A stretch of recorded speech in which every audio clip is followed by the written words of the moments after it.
I could grab hold of 10 or 15 guys from around the world who are leaders in this field, lock them in a room, we could write this in a weekend.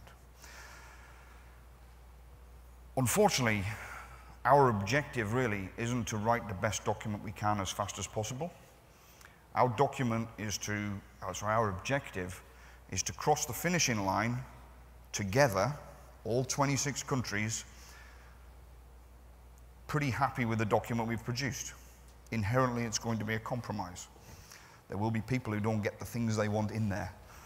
But the key criteria is we cross the line together.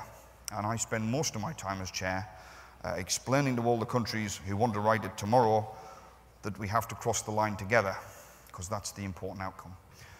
We're kind of in the middle of the committee stage. In fact, we're not even in the middle of the committee, we're at the end of the committee stage. Bob mentioned that the US Mirror Committee, TAG, had been meeting here this week, hosted by Meridian. They kindly invited me to sit in and observe, although clearly I'm not a good observer. I do like to talk a bit.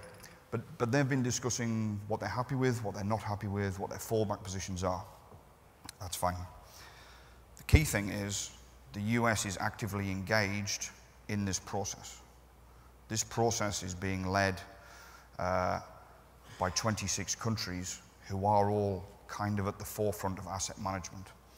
In a lot of parts of the world, this is kind of pretty well engaged.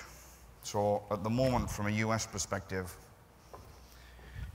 you probably can't see ISO 55000 very well. It's kind of there in the middle of the world stage, but lots of organizations in lots of industries around the world are using it. Lots of regulators and governments are starting to mandate it. A lot of those organizations that